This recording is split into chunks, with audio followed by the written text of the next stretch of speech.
Cumprimento a todos com a paz de Jesus. Seja bem-vindo ao estudo da lição da Escola Sabatina, número 9, nos Salmos, parte 2. Antes de começar, vamos orar.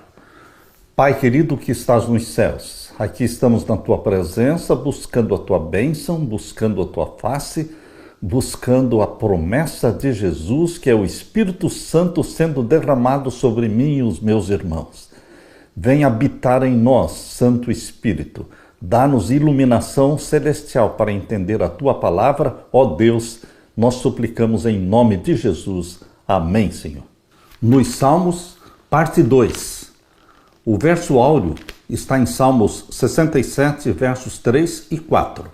Louvem-te, ó povos, ó Deus, louvem-te os povos todos. Alegrem-se e exultem as nações, pois julgas os povos com justiça e guias na terra as nações. Na semana passada, selecionamos salmos que enfatizam o povo de Deus no tempo do fim, enquanto se preparam para a vinda de Jesus. Nesta semana, os 4 salmos selecionados chamarão a nossa atenção para o próprio Deus. O primeiro salmo nos apresentará Deus como nosso refúgio, que nos conforta e tranquiliza, aproximando-se de nós como aquele que trará socorro em tempo de tribulações. O segundo salmo aquecerá o nosso coração, levando-nos a nos regozijar, porque Deus, nosso Rei, é o Rei de toda a terra. E o terceiro salmo fortalecerá essas emoções, transformando-as em gratidão, pois Deus finalmente respondeu ao nosso clamor. Deus não é mais apenas o Deus a quem dirigimos nossas súplicas, pedindo libertação, nem simplesmente o Deus a quem expressamos nossas frustrações por causa da injustiça presente em lugar do juízo. Em última análise, Deus é o juiz que trará justiça ao mundo e restaurará a ordem correta. O quarto salmo fala sobre o cumprimento das bênçãos sacerdotais, mostrando que Deus, cheio de bênçãos misericordiosas, está presente entre o seu povo. Deus é o único ser que merece o nosso louvor e adoração. 24 horas no dia. No céu, Deus está sendo louvado o tempo todo.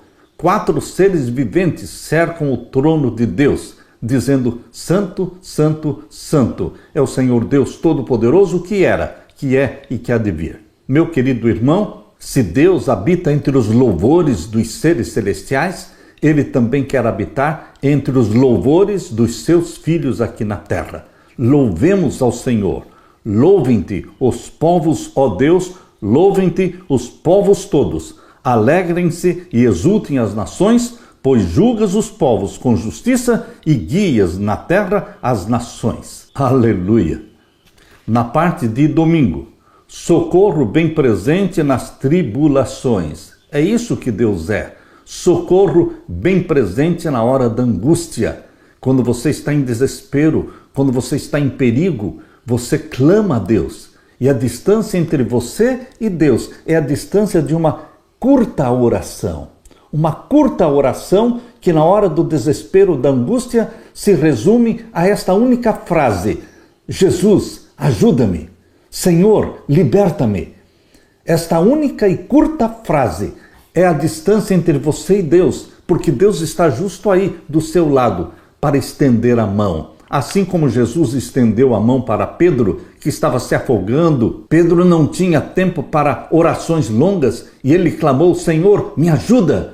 E Jesus estendeu a sua mão e levantou Pedro. Meu querido irmão, socorro bem presente nas tribulações. É isso que Deus é na sua vida. Nosso Deus é vivo, nosso Deus é real, nosso Deus é presente. Aleluia! Por isso, abra sua Bíblia no Salmo 46.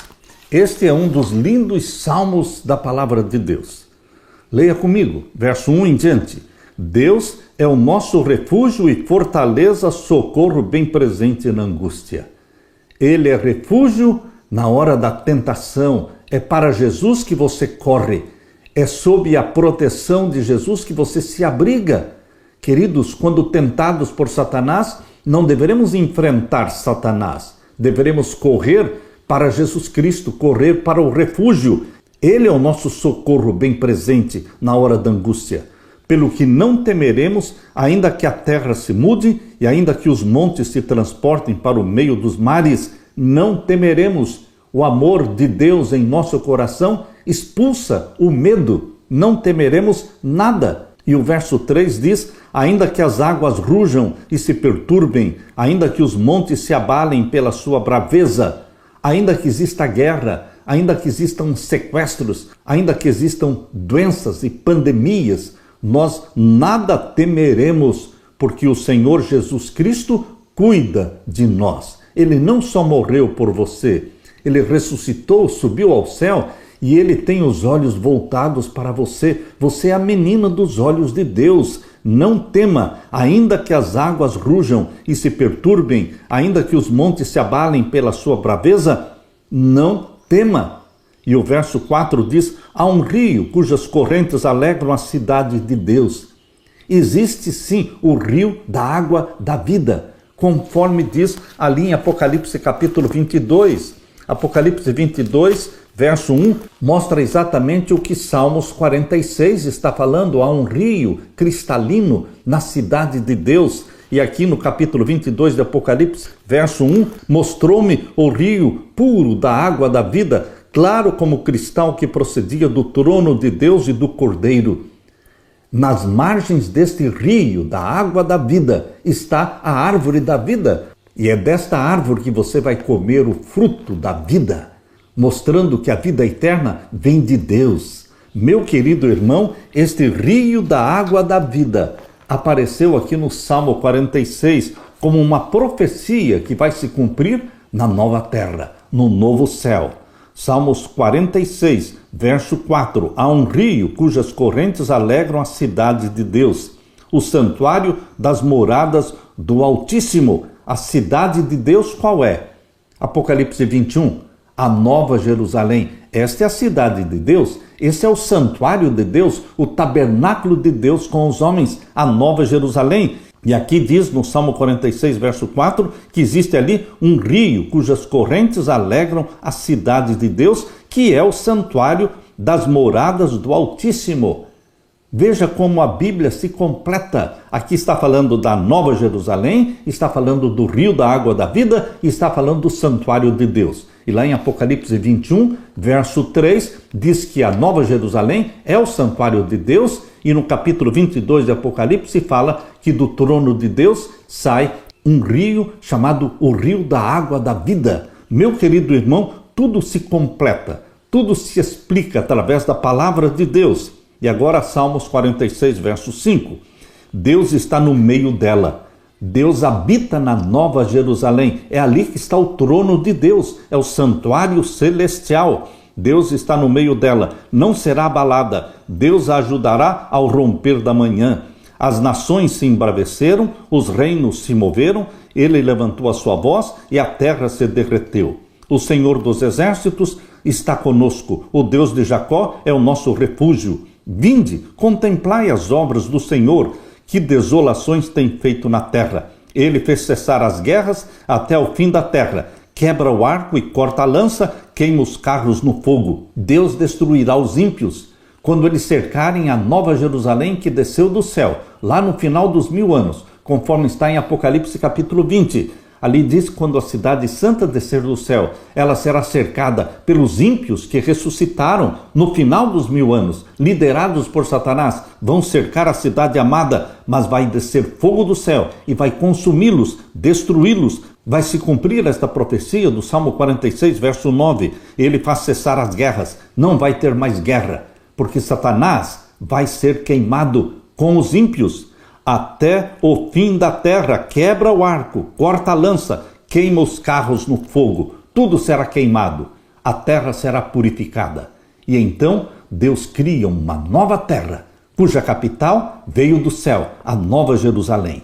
Você pode confiar neste Deus, meu querido irmão, descansar neste abrigo, neste refúgio que é nosso Senhor Jesus Cristo. Salmos 46, verso 10, diz assim: aquietai-vos e sabei que eu sou Deus. Aquiete-se. A vida é feita de correrias, mas Deus pode ser encontrado Ele se dá a conhecer no silêncio. Aquiete-se e saiba que Deus é Deus. Deixe Deus ser Deus na sua vida. Serei exaltado entre as nações, serei exaltado sobre a terra. O Senhor dos exércitos está conosco, o Deus de Jacó é o nosso refúgio. Que lindo salmo é este Salmo 46. O Salmo 46 apresenta um tema que encontramos no livro de Hebreus. A carta aos Hebreus destaca que Jesus é melhor do que os sumos sacerdotes terrenos. Por quê? Os sacerdotes do santuário da terra eram da família de Arão, da tribo de Levi, mas o sacerdote no santuário celestial é da tribo de Judá, eleito conforme nossos sacerdotes segundo a ordem de Melquisedeque. O sacrifício de Jesus é melhor do que todos os sacrifícios dos animais, e o santuário celestial é melhor do que os santuários que existiram na terra. No entanto, esse salmo adota uma abordagem diferente. O autor não mencionou coisas boas e as contrastou com coisas melhores, como faz a carta aos Hebreus. Ele contrastou um mundo em rebelião e as terríveis consequências que isso trouxe com a promessa das coisas melhores que Deus planejou para nós. Esse salmo está cheio de esperança e promessa. Aquietem-se e saibam que eu sou Deus. Se acalme e deixe Deus ser Deus. A paz que você procura está no silêncio que você não faz. Portanto, valorize a hora tranquila da oração, ajoelhado na presença de Deus, deixando Deus se revelar a você. Descansar na certeza de que um dia tudo que é pecaminoso vai acabar e Deus será exaltado na terra, será exaltado no céu. Observe também o que diz o Salmo, quando fala: portanto não temeremos ainda que a terra se transtorne e os montes se abalem no meio dos mares.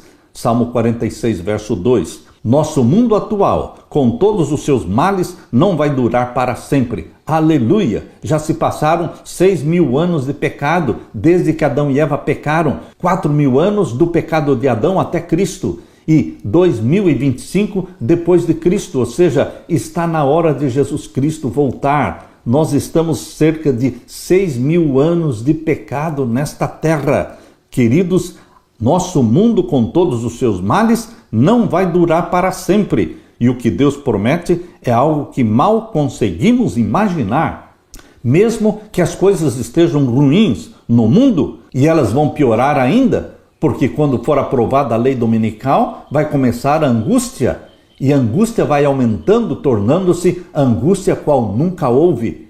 As coisas vão piorar, mas cada profecia que se cumpre, quando nós estivermos vivendo o período pós-decreto dominical de perseguição aos que guardam os mandamentos de Deus, nós vamos estar sendo perseguidos pelo leão que é Satanás, mas estaremos protegidos pelo leão da tribo de Judá. Alegre-se, porque Jesus é o socorro bem presente na hora da angústia.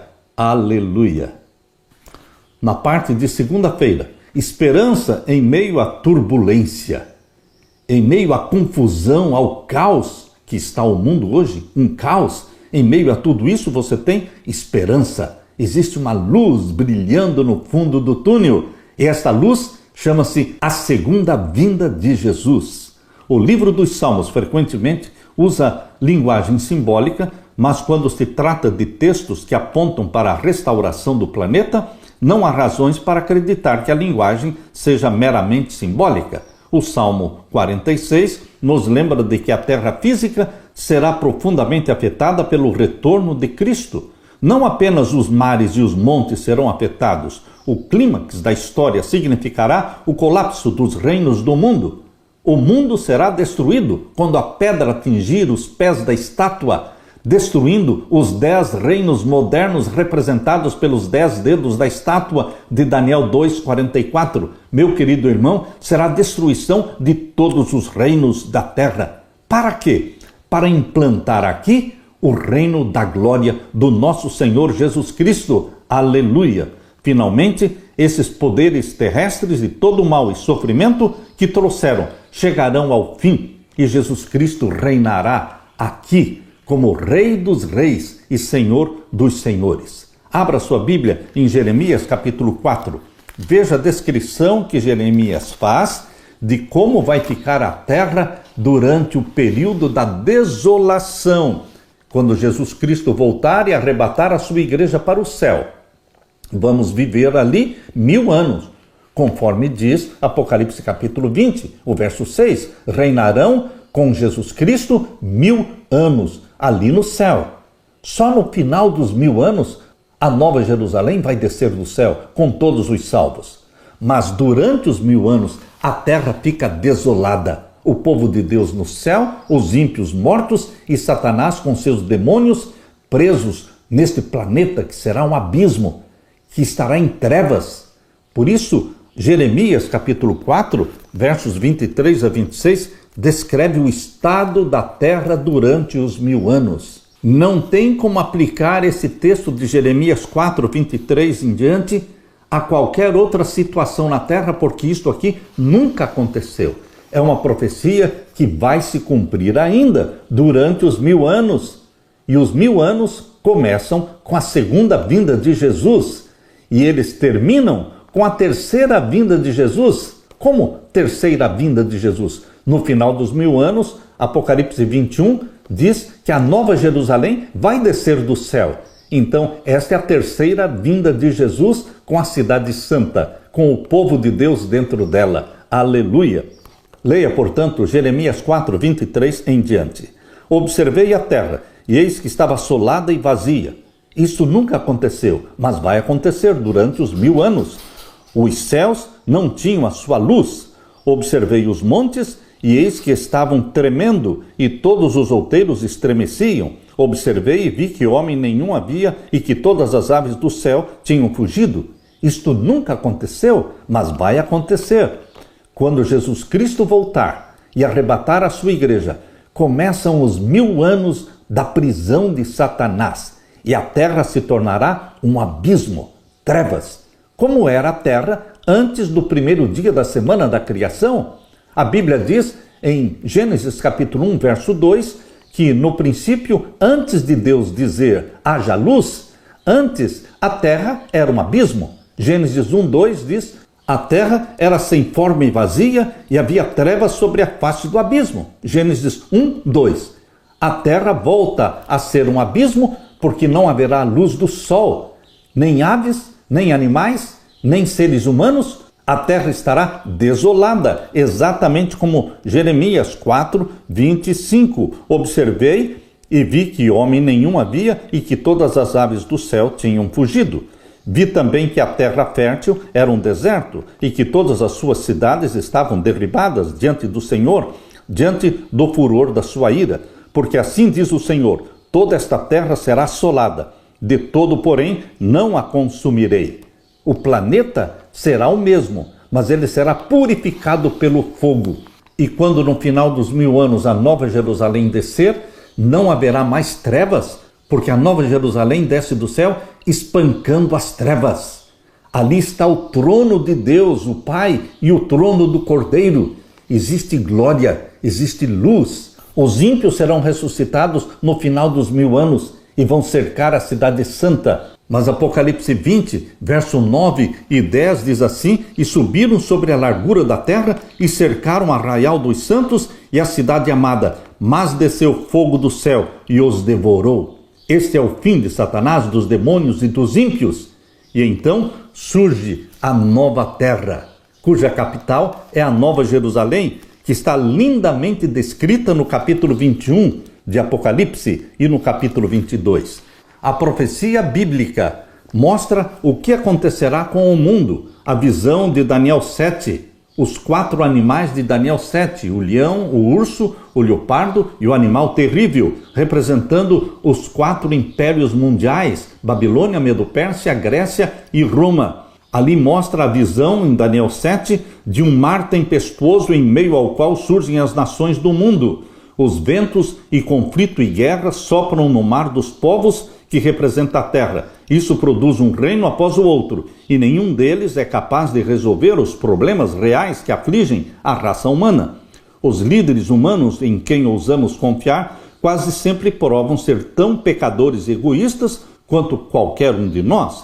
Nenhum dos reinos mostrados em Daniel, nem Babilônia, nem Medo-Pérsia, nem Grécia, nem Roma, nenhum destes reinos provou ser uma fortaleza para o povo de Deus, embora alguns fossem melhores do que os outros, mas a nossa pátria está no céu. Filipenses 3:20. Paulo diz claramente que é do céu que nós esperamos a nossa cidadania, porque a nossa pátria está no céu. A cidade do Deus vivo virá do céu, prontinha. Filipenses 3:20. E bem acima do caos da terra, há um trono inabalável, descrito ali em Ezequiel capítulo 1, descreve o trono de Deus cercado por anjos, movido por rodas vivas. É linda a descrição do trono inabalável de Deus descrito ali em Ezequiel capítulo 1, verso 26. Jesus ensinou que o mundo chegará a uma desordem cada vez mais profunda conforme nos aproximamos do seu retorno. Mateus 24 fala das guerras, dos terremotos, das pestes, das mortes. A descrição apocalíptica que está em Mateus capítulo 24, meu querido irmão, mostra a situação da terra antes da volta de Jesus. Apesar disso, podemos permanecer inabaláveis com fé, independentemente da condição do planeta, condição caótica, porque sabemos que Deus está no controle e que Ele cumprirá suas promessas. Não estamos aqui neste planeta caótico, abandonados, esquecidos. Não, nós somos cuidados por Deus. Bramam as nações, reinos se abalam, Deus faz ouvir a sua voz e a terra se dissolve. O Senhor dos exércitos está conosco, o Deus de Jacó é o nosso refúgio. Aleluia! Salmos 46, versos 6 e 7. Em curto prazo, as coisas vão piorar, mas Jesus Cristo será a solução para o caos mundial, porque Jesus Cristo virá para arrebatar a sua igreja. Você e eu somos a igreja de Deus. Seremos arrebatados para estarmos na presença de Deus durante os 1000 anos de Apocalipse 20. E nos alegra a revelação da palavra profética que diz que no final destes 1000 anos nós vamos descer com Jesus na Nova Jerusalém. E esta Nova Jerusalém será o santuário de Deus na terra. A profecia de Daniel capítulo 7 não termina só falando do estado caótico e da destruição dos reinos da terra. O capítulo 7 termina falando de vitória do povo de Deus. Leia comigo Daniel capítulo 7, verso 26. Aqui diz que depois de um tempo, tempos, metade de um tempo, isso está no capítulo 7, verso 25, os 1260 anos de perseguição papal contra o povo de Deus está claramente revelado aqui em Daniel 7, 25. É a perseguição do chifre pequeno que mudou a lei de Deus, instituindo o domingo no lugar do sábado. Mas este poder profano vai ser julgado. Aqui diz o capítulo 7, verso 26. Mas o juízo estabelecer-se-á. Quando? Depois que terminassem os 1260 anos do verso 25, o juízo seria estabelecido. Os 1260 anos de Daniel 7, 25 começaram em 538 e duraram até 1798. E o juízo celestial foi estabelecido logo mais adiante em 1844, conforme a profecia de Daniel 8:14. Por isso Daniel 7:26 diz que terminando a perseguição papal de 1260 anos, o juízo seria estabelecido. Verso 26. Mas o juízo estabelecer-se-á. E eles, ou seja, o povo de Deus, o juízo celestial, eles tirarão o seu domínio, o domínio do chifre pequeno. O papado vai ser derrubado, ele vai cair, para o destruir e para desfazê-lo até o fim. E o verso 27, e o reino, e o domínio, e a majestade.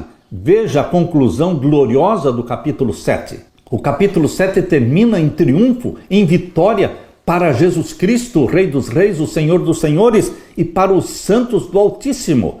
Capítulo 7, verso 27 de Daniel. E o reino, e o domínio, e a majestade dos reinos debaixo de todo o céu serão dados a quem? Ao povo dos santos do Altíssimo. Você comprado pelo sangue de Jesus, você compõe, faz parte do povo dos santos do Altíssimo. E por isso nós dizemos aleluia. O seu reino, ou seja, o reino de Jesus, será um reino eterno, e todos os domínios o servirão e lhe obedecerão. Meu querido irmão, aqui termina a visão com um final glorioso para Jesus Cristo e o povo dos santos do Altíssimo. Aleluia. Na parte de terça-feira, debaixo dos seus pés. Abrindo então agora a Bíblia no Salmo 47. Vamos ler os versos 1 até o verso 4. Aplaudi com as mãos todos os povos, cantai a Deus com voz de triunfo. Um parêntese. Você pode ser contra a manifestação através de bater palmas. Existem pessoas que são inimigas de bater palmas. Outras concordam em bater palmas. Queridos, isso não é uma doutrina bíblica, mas alguns manifestam sua alegria e regozijo batendo palmas, outros acenando com a mão, outros ficam quietos. Mas ninguém deve acusar, recriminar a ninguém. O que a Bíblia está dizendo aqui, que a expressão de alegria de bater palmas está na Bíblia, mas aqueles que não gostam não precisam aplaudir. Aqui diz em Salmos 47, verso 1, aplaudi com as mãos todos os povos, cantai a Deus com voz de triunfo. Você pode louvar a Deus com a voz, você pode louvar a Deus com instrumentos, você pode louvar a Deus com palmas, você pode louvar a Deus da forma como você quiser, porque Deus aceita a expressão de louvor. Salmo 47, verso 2 diz, porque o Senhor Altíssimo é tremendo e Rei grande sobre toda a terra. Ele nos submeterá aos povos e porá as nações debaixo dos nossos pés. Você e eu vamos reinar eternamente na nova terra, tendo Jesus Cristo como Rei dos Reis, Senhor dos Senhores. Nós seremos súditos do nosso Senhor Jesus Cristo. Nos submeterá aos povos e porá as nações debaixo dos nossos pés. Escolherá para nós a nossa herança. A nossa herança é a nova terra, a glória de Jacó, a quem amou. Cantai louvores a Deus. O louvor que sai dos seus lábios é uma forma de louvar, de agradecer, de exaltar e mostrar o seu contentamento por essas promessas preciosas feitas por Deus. Por isso aqui recomenda, cantai louvores a Deus, cantai louvores ao nosso Rei, cantai louvores, pois Deus é o Rei de toda a terra. Cantai louvores com inteligência. Deus reina sobre as nações, Deus se assenta sobre o trono da sua santidade.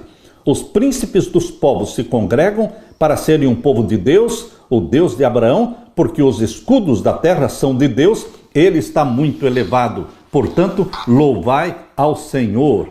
Em longo prazo, o futuro será brilhante. A curto prazo, o mundo está num caos, mas a longo prazo, existe um futuro brilhante. Porém, enquanto esse tempo não chega, lutamos com as consequências da escolha humana que cedeu o domínio do planeta a Lúcifer. Enquanto Jesus não voltar, o mundo jaz no maligno. Quando Satanás compareceu ao concílio celestial, lá no céu, conforme descrito ali em Jó capítulo 1, Jó capítulo 2, ele apareceu como representante do planeta Terra. Ele disse, quando Deus perguntou, de onde vens? Ele disse, eu venho de rodear a terra e passear por ela. Jó capítulo 1, verso 7. Com isso, Satanás estava declarando que era o proprietário da terra. Ele não foi nunca o proprietário da terra. Ele sequestrou o planeta Terra do Criador, que é Deus. Quando Adão e Eva pecaram, eles passaram para Satanás a autoridade de governar a terra. Mas isto que foi feito pelo primeiro Adão foi desfeito pelo segundo Adão, Jesus Cristo, que morreu por você, que ressuscitou e subiu ao céu, e ele reivindica hoje o poder de governar a terra, porque nós, o povo de Deus na terra, fomos resgatados pelo sangue de Jesus Cristo. Mas, enquanto Jesus Cristo não voltar, o mundo ainda jaz no maligno. Na antiguidade, o pé era usado para indicar essa ideia de propriedade. Deus instruiu Abraão: levante-se e percorra esta terra no seu comprimento e na sua largura, porque eu a darei a você. Gênesis 13, 17. Por isso, meu querido irmão, quando nós lemos 1 Tessalonicenses capítulo 4 e o verso 16 e 17, mostra que quando Jesus Cristo voltar agora, segunda vinda de Jesus, ele não vai pisar na terra. Por quê? Porque a terra ainda continuará com Satanás aqui preso. A terra se tornará um abismo, a prisão de Satanás por 1000 anos. Jesus só vai pisar na terra novamente no final dos 1000 anos, quando a nova Jerusalém descer do céu. Agora, na segunda vinda de Jesus, nós vamos encontrar Jesus nos ares. Jesus não pisando na terra, agora na segunda vinda, mostra que a terra ainda não se tornou propriedade de Jesus Cristo. Aqui será a prisão de Satanás por 1000 anos. Abra sua Bíblia na primeira carta de Tessalonicenses e vamos ler então o capítulo 4, o verso 16 e 17. Porque o mesmo Senhor descerá do céu, com alarido e com voz de arcanjo, falando da volta de Jesus, e com a trombeta de Deus, e os que morreram em Cristo ressuscitarão primeiro. Todos os que morreram em Cristo vão ressuscitar primeiro. Os vivos não vão subir para o céu antes dos mortos. Primeiramente os mortos serão ressuscitados, perfeitos, glorificados, e então vão se unir aos vivos que são transformados no abrir e fechar de olhos. Todos os vivos serão transformados, glorificados, e então os ressuscitados, mas os vivos transformados, seremos todos arrebatados para o céu. Conforme diz 1 Tessalonicenses 4, verso 17. Depois nós, os que ficarmos vivos, seremos arrebatados juntamente com eles nas nuvens. Juntamente com eles quem? Os ressuscitados do verso 16. Vamos ser arrebatados nas nuvens. E o finalzinho do verso 17 diz: a encontrar o Senhor. Que Senhor? O Senhor Jesus. A encontrar o Senhor Jesus nos ares. E assim estaremos sempre com o Senhor. Nós vamos encontrar Jesus nos ares. Portanto, na segunda vinda de Jesus, ele não pisa na terra. Quando você ouvir a notícia de que Jesus está andando na terra, lembre-se, é o falso Cristo. É Satanás personificando Cristo. Ele vai andar na terra. Mas Jesus Cristo, ele não vai andar na terra, não vai pisar na terra na sua segunda vinda. Somente no final dos 1000 anos, quando a nova Jerusalém descer do céu, então Jesus Cristo vai pisar sobre o Monte das Oliveiras que vai se dividir. Por que ele vai pisar no final dos 1000 anos na terra? Aí ele está mostrando que a terra passa a ser dele, propriedade de Deus. Satanás será queimado e a terra será recriada no final dos 1000 anos. Abra sua Bíblia e leia comigo a profecia de Zacarias, capítulo 14. Verso 3 em diante, diz assim: e o Senhor sairá e pelejará contra estas nações no final dos 1000 anos, como no dia em que pelejou, no dia da batalha, e naquele dia, ou seja, no final dos 1000 anos, quando Jesus descer do céu com a nova Jerusalém. Naquele dia estarão seus pés sobre o Monte das Oliveiras. O último lugar que Jesus pisou foi o Monte das Oliveiras. Foi dali do Monte das Oliveiras que ele subiu para o céu. Isso está claramente revelado ali em Atos capítulo 1, versos 9 até o verso 11. Foi dali que Jesus subiu para o céu. E a próxima vez que Jesus pisar na terra, será também sobre o Monte das Oliveiras. Isso no final dos 1000 anos. Portanto, ali estarão seus pés sobre o Monte das Oliveiras, que está defronte de Jerusalém, para o oriente, e o Monte das Oliveiras será fendido pelo meio. O Monte das Oliveiras vai ser dividido para o oriente e para o ocidente, e haverá um vale muito grande, e a metade do monte se apartará para o norte, e a outra metade dele para o sul. E fugireis pelo vale dos seus montes, ou seja, os ímpios vão fugir no final dos 1000 anos, porque Jesus Cristo colocará os seus pés sobre o Monte das Oliveiras, que vai se tornar uma grande planície, um grande vale. O vale dos montes chegará até Azel, e fugireis assim como fugistes do terremoto nos dias de Uzias, rei de Judá. Então virá o Senhor meu Deus e todos os santos contigo, ó Senhor. Então virá o Senhor meu Deus e todos os santos contigo. Entre estes santos que virão com Jesus Cristo no final dos 1000 anos, está você, estou eu, nós estaremos ali. E aqui diz o verso 8, naquele dia também acontecerá que correrão de Jerusalém águas vivas. Novamente, aqui está falando do rio da água viva, que procede do trono de Deus, conforme diz Apocalipse 22, verso 1. Aqui está dizendo que no final dos 1000 anos, quando a nova Jerusalém descer do céu e o Monte das Oliveiras se dividir, se tornar um grande vale, vai descer ali a nova Jerusalém e ali haverá o rio de águas vivas. Naquele dia também acontecerá que correrão de Jerusalém, entenda como sendo a nova Jerusalém, águas vivas, metade delas para o mar oriental e metade delas até o mar ocidental. No estio e no inverno sucederá isso. E o Senhor será rei sobre toda a terra. Será rei dos reis, senhor dos senhores, no final dos 1000 anos. Por isso ele pisa, porque ele declara autoridade sobre o planeta, que um dia foi sequestrado por Satanás, mas que Jesus Cristo resgatou a família humana com o seu próprio sangue, e assim agora ele declara a sua autoridade, pisando sobre o Monte das Oliveiras e colocando ali, no grande vale, a nova Jerusalém. Toda a terra em redor se tornará em planície. E o verso 11, e habitarão nela e não haverá mais anátema, porque Jerusalém habitará segura. Entenda, a nova Jerusalém habitará segura, porque não existirá mais o pecado. Os ímpios foram destruídos e queimados, se tornaram cinzas. Por isso Malaquias capítulo 4 descreve que a morte dos ímpios e de Satanás e dos demônios, ela é tão profunda, tão extensa, que eles se tornam cinzas. Não haverá mais lembrança de Satanás e do mal e do pecado. Malaquias capítulo 4, verso 1 diz: porque eis que aquele dia vem ardendo como forno, todos os soberbos e todos os que cometem impiedade serão como palha.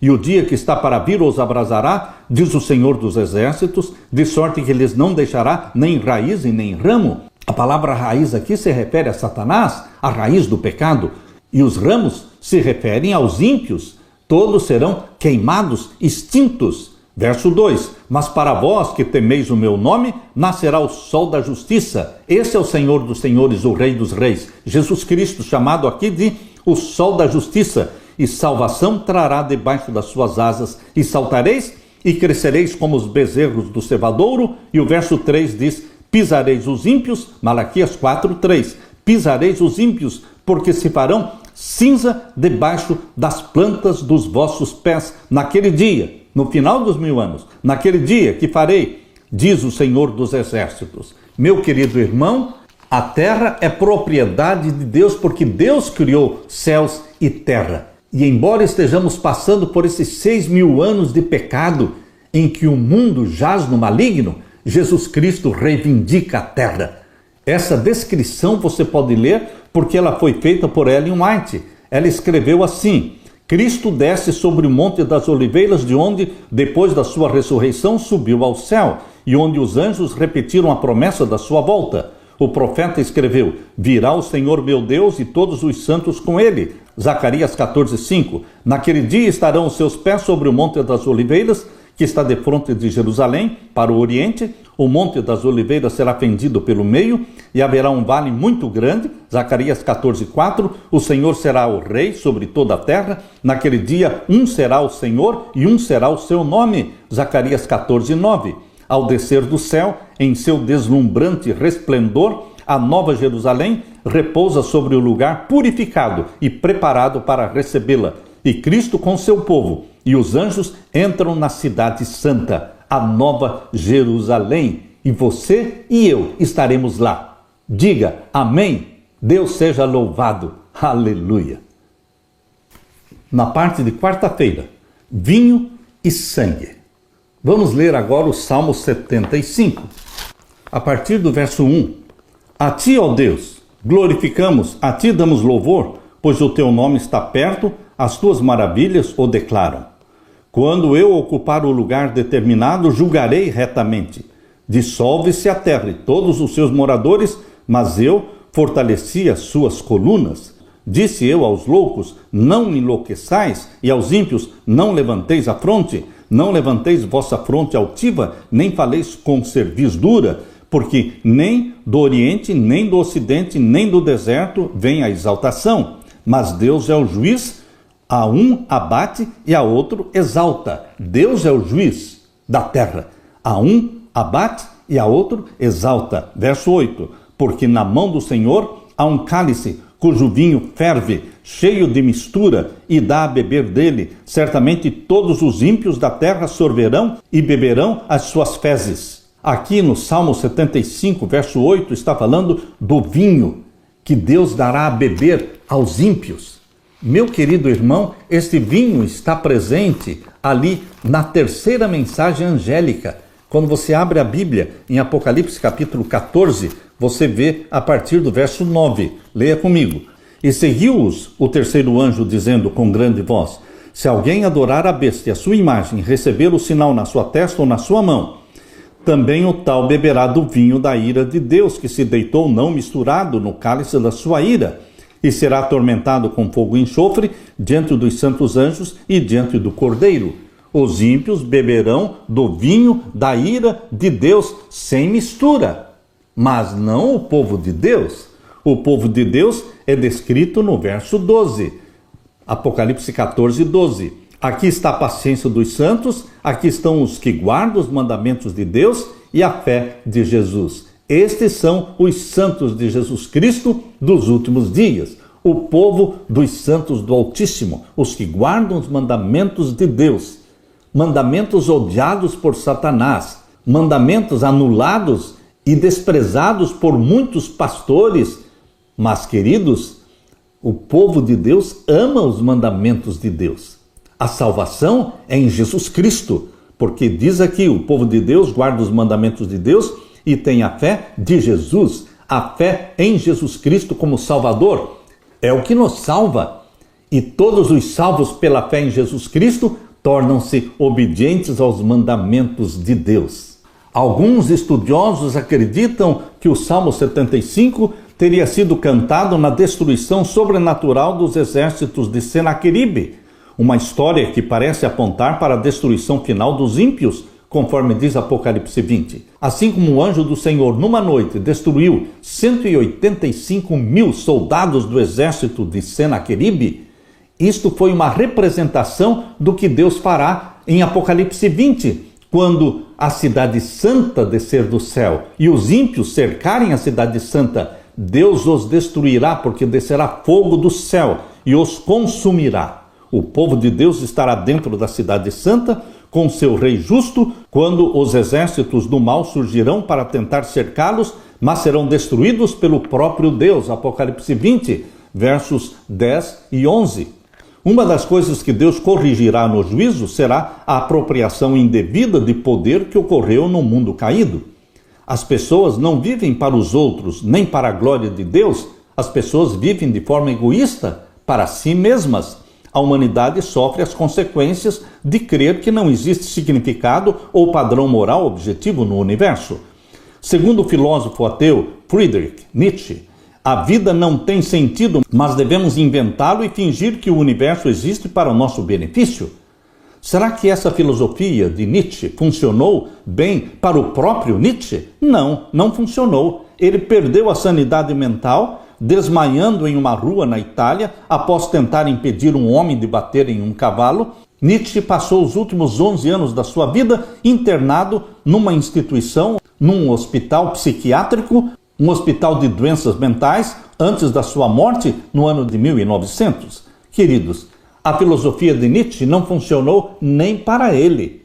Ele dizia que Deus morreu. Deus morreu para ele, porque você decide na sua mente crer em Deus, no Deus vivo, no Deus presente, no Deus que está perto de você, ou você decide na sua mente que Deus morreu e decide viver como servo de Satanás, cujo fim será a destruição eterna.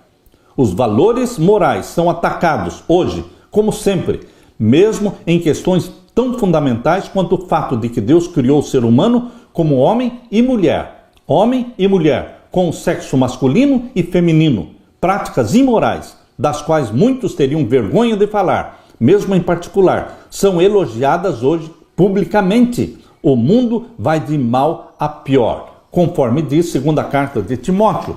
Abra sua Bíblia. Na segunda carta de Timóteo, vamos ler o capítulo 3, versos 1 até o verso 5. Aqui Deus está descrevendo a situação do mundo agora no tempo do fim, nos nossos dias. Leia comigo. 2 Timóteo 3, 1 a 5. Sabe, porém, isto, que nos últimos dias sobrevirão tempos trabalhosos. Outra tradução diz, tempos difíceis. Realmente nós estamos vivendo em tempos difíceis. As guerras não cessam. A mortandade não acaba. A pandemia, a guerra, a peste, a fome, tudo mata, tudo diminui a população mundial. Mas, meu querido irmão, em meio a todo este caos, você tem esperança, porque Jesus em breve virá. Leia comigo agora 2 Timóteo 3, verso 2. Porque haverá homens amantes de si mesmos.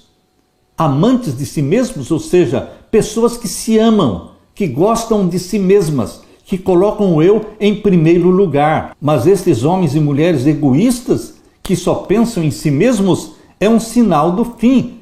É o cumprimento de uma profecia. E existem muitos na psicologia moderna que ensinam que você precisa aprender a se amar. Não, meu querido irmão, você não precisa aprender a se amar. Nós temos que aprender a amar a Deus sobre todas as coisas e ao próximo. Como é que nós devemos aprender a amar ao próximo? Amando o próximo do jeito que você se ama, porque você já nasce amando-se. Você e eu, seres humanos, pecadores, somos profundamente amantes de nós mesmos. Mas nós temos que colocar em primeiro lugar Deus e em segundo lugar o nosso próximo. E o nosso eu vem em terceiro lugar. Portanto, meu irmão, fuja deste ensinamento maligno de amar a si mesmo, porque este é um dos sinais do fim do mundo, porque haverá homens amantes de si mesmos, e avarentos, e presunçosos, e soberbos, e blasfemos, desobedientes aos pais e mães, ingratos e profanos, sem afeto natural, pessoas insensíveis, irreconciliáveis, pessoas que brigam e nunca mais se reconciliam, caluniadores, incontinentes, cruéis, sem amor para com os bons. A bondade hoje está sendo considerada como fraqueza.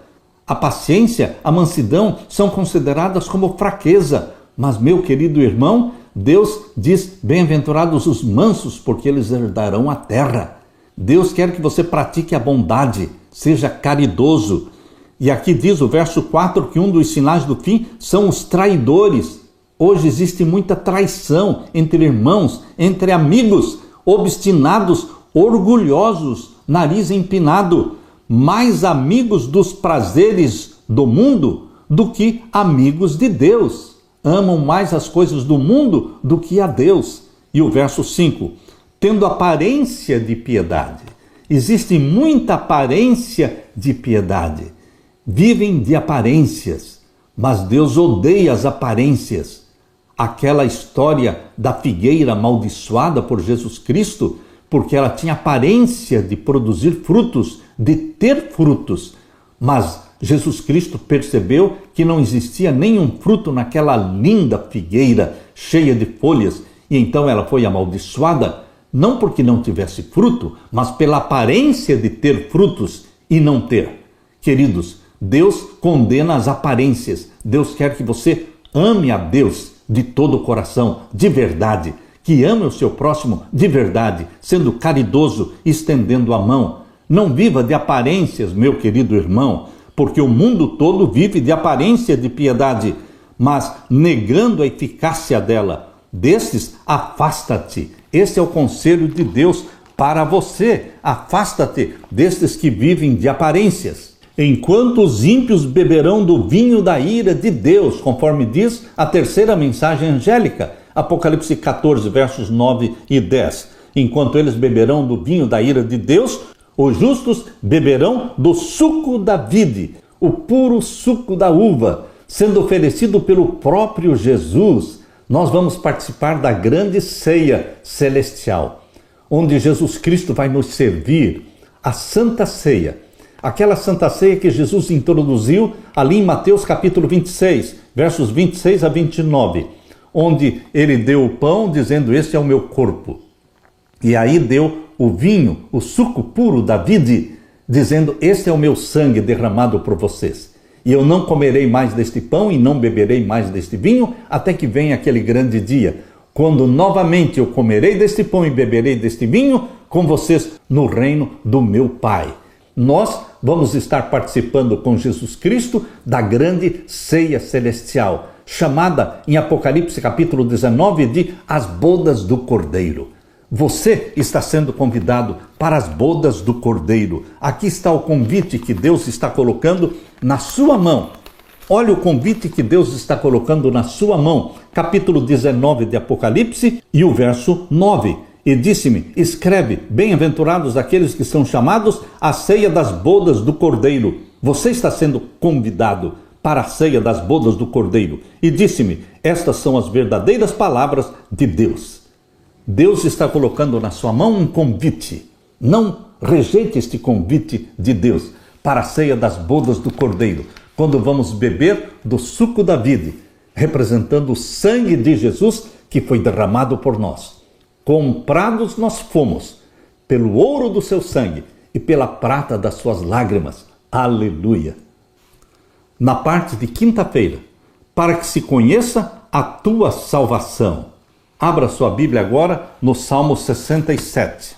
Deus tenha misericórdia de nós e nos abençoe e faça resplandecer o seu rosto sobre nós. Que lindas são estas palavras. Deus tenha misericórdia. Ele é o Pai das misericórdias. E nos abençoe. Precisamos da bênção de Deus. E faça resplandecer o seu rosto sobre nós. Que brilhe o rosto de Deus no seu rosto, meu querido irmão. Assim como Moisés desceu do Monte Sinai com o rosto brilhando, refletindo a glória de Deus, assim também o seu rosto precisa brilhar, refletir a glória de Deus. Assim como aconteceu com Estevão.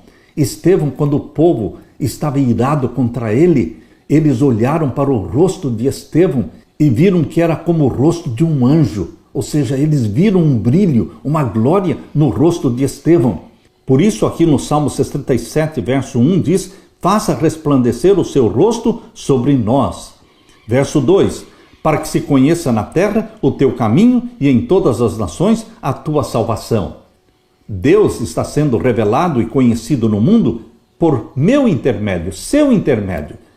É no nosso rosto que se resplandece a glória de Deus. Verso 3: louvem-te a ti, ó Deus, os povos louvem-te, os povos todos. Nossa vida na terra deve ser um incentivo para que Deus seja louvado. Pessoas que se associam a você, que convivem com você, devem louvar a Deus por verem Deus na sua vida. Verso 4: alegrem-se, regozijem-se as nações, pois julgarás os povos com equidade e governarás as nações sobre a terra. Deus é quem governa, Deus é quem julga. Está julgando os mortos, desde 1844 está sendo processado o juízo dos mortos. Quando for aprovada a lei dominical, Deus começa então o processamento do juízo dos vivos. Por isso diz aqui: alegrem-se, regozijem-se as nações, pois julgarás os povos com equidade e governarás as nações sobre a terra. Verso 5: louvem-te a ti, ó Deus, os povos, louvem-te os povos todos. Verso 6: então a terra dará o seu fruto e Deus, o nosso Deus, nos abençoará. A terra produzirá os seus frutos, como resultado da bênção do nosso Deus. Deus nos abençoará e todas as extremidades da terra o temerão. O remanescente fiel de Deus. Descrito aqui em Apocalipse capítulo 14. Abra sua Bíblia em Apocalipse 14, verso 1 em diante. Aqui no capítulo 14 está a representação do povo de Deus. Começa falando dos 144 mil, descrevendo-os como puros de coração, tendo o nome de Deus na testa, o nome do Pai e o nome do Filho. E então o Apocalipse 14 mostra que o remanescente de Deus vai brilhar. A luz e a glória de Deus resplandecerá no rosto do remanescente fiel. Quando você estiver pregando as 3 mensagens angélicas de Apocalipse 14, a luz e a glória de Deus estarão sendo refletidas no seu rosto. Resplandeça a tua luz sobre nós. É assim que Deus vai resplandecer a sua glória em você.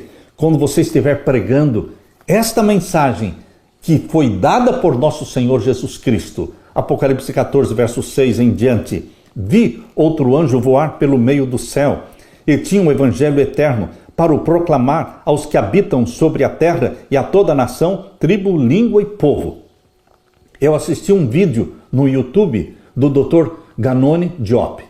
Infelizmente, Ganoni Diop, ele rejeitou esta mensagem dos 3 anjos, dizendo: não é esta mensagem que nós deveríamos pregar para o mundo. Quando perguntaram para ele: o que é que você prega então? Eu prego Jesus, eu prego Jesus. Eu não prego as 3 mensagens angélicas. Meu querido irmão, o Apocalipse é chamado de revelação de Jesus Cristo. Então, se você quer pregar de Jesus, pregue o Apocalipse, porque é o único livro da Bíblia que é chamado de revelação de Jesus Cristo. Este é o sermão escrito por Jesus, e esse sermão está sendo dado para o remanescente fiel, para pregar ao mundo todo. Então, infelizmente, Ganoni Diop, ele rejeitou esta mensagem, desprezou-a, quando na realidade Deus levantou na terra um movimento profético chamado Adventistas do Sétimo Dia, levantou esse movimento para pregar a mensagem que não é pregada no mundo. Todos pregam sobre Jesus, mas as profecias do Apocalipse, as 3 mensagens angélicas, ninguém estará pregando a não ser o remanescente fiel de Deus, descrito aqui no Apocalipse. Portanto, meu querido irmão, não se deixe levar pelos falsos ensinos de falsos líderes, mas pregue as 3 mensagens angélicas, capítulo 14, verso 7, dizendo com grande voz: temei a Deus e dai-lhe glória, porque vinda é a hora do seu juízo, e adorai aquele que fez o céu, e a terra, o mar e as fontes das águas. E o segundo anjo seguiu-se, verso 8, dizendo: caiu, caiu, Babilônia, aquela grande cidade que a todas as nações deu a beber do vinho da ira da sua prostituição. Aqui está a razão, porque Ganoni Diop não quer que se pregue essa mensagem, porque ela condena a Babilônia, a grande Babilônia, a igreja de Roma. Queridos, Deus tem milhões e milhões de homens e mulheres, filhos de Deus, sinceros dentro de Babilônia. Mas Deus condena o sistema papal, que se proclama Deus na terra e que mudou a lei de Deus, instituindo o domingo no lugar do sábado. E Ganoni Diop, infelizmente, é um líder que está levando o povo de volta para Roma. Mas nós deveremos pregar as 3 mensagens angélicas, porque este é o dever e a missão do remanescente fiel de Deus. A segunda mensagem angélica está dizendo: caiu, caiu, Babilônia, aquela grande cidade que a todas as nações deu a beber do vinho da ira da sua prostituição. O ecumenismo faz parte do vinho que Babilônia está dando a beber a todas as nações, a todas as igrejas. E até mesmo líderes da nossa igreja estão bebendo deste vinho de Babilônia, que se chama ecumenismo religioso. Ecumenismo religioso é uma estrada de mão única que está levando todo mundo de volta para Roma, inclusive Ganoni Diop. Meu querido irmão, nós fomos chamados por Deus para uma missão: pregar as 3 mensagens angélicas. E a terceira mensagem angélica, capítulo 14 de Apocalipse, verso 9. Seguiu-os o terceiro anjo, dizendo com grande voz: se alguém adorar a besta e a sua imagem, e receber o sinal na sua testa ou na sua mão.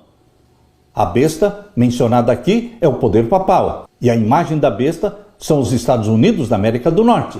Estes 2 poderes, mencionados em Apocalipse 13, a besta que subiu do mar e a besta que subiu da terra. Estados Unidos com o papado, eles se unem para o domínio mundial e para impor a lei dominical, o sinal da besta. Mas o povo de Deus está pregando esta mensagem para o mundo, preparando um povo para a volta de Jesus. E a advertência que Deus quer que você pregue é o que está no capítulo 14, verso 10. Se alguém receber o sinal da besta, verso 10, também o tal beberá do vinho da ira de Deus que se deitou, não misturado, no cálice da sua ira, e será atormentado com fogo e enxofre, diante dos santos anjos e diante do Cordeiro. Meu querido irmão, aqui está a missão do remanescente fiel. O remanescente fiel da terceira mensagem angélica está no capítulo 14, verso 12. Aqui está a paciência dos santos, aqui estão os que guardam os mandamentos de Deus e a fé de Jesus Cristo. Meu querido irmão, aceite o convite de Deus. Torne-se remanescente fiel. Una-se aos santos do Altíssimo, pregando as três mensagens angélicas. São impopulares? Sim, mas é a mensagem que Deus deu para você pregar. Seremos odiados por causa dos 10 mandamentos. Seremos odiados porque guardamos o Santo Sábado, o selo do Deus vivo. Mas, mesmo tendo inimigos de Deus infiltrados na igreja, mas Deus tem um remanescente fiel dentro da igreja adventista do sétimo dia. E Deus tem um remanescente fiel também dentro de Babilônia. Homens e mulheres que também são filhos e filhas sinceros, mas precisam ouvir o alto clamor, o sai dela, povo meu. Deus está convocando você, meu querido irmão, para dar o alto clamor de Apocalipse 18, verso 4. Sai dela, povo meu, para que não incorras nas suas pragas. Deus quer usar você, meu querido irmão.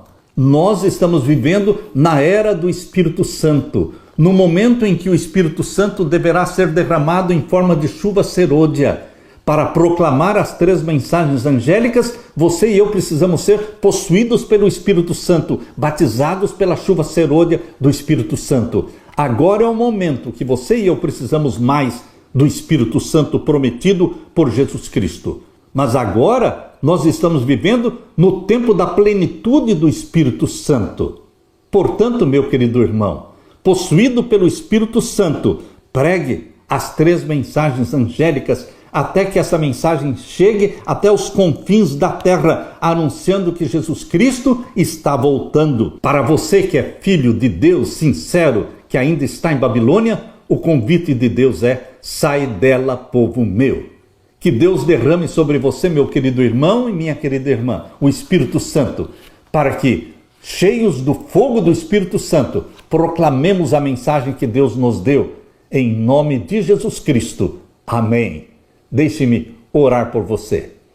Meu Pai querido que estás nos céus, o Senhor nos deu uma missão, como remanescente fiel nesta terra, de proclamar diante do mundo as três mensagens angélicas e proclamar diante do mundo o alto clamor, o sai dela, povo meu, porque o Senhor tem milhões de filhos e filhas sinceros dentro de Babilônia, mas que amam a Jesus e estão esperando o convite de Deus e sairão dali para se unirem ao povo que guarda os mandamentos de Deus e tem o testemunho de Jesus Cristo, tem a fé de Jesus. Derrama o Espírito Santo sobre mim e os meus irmãos.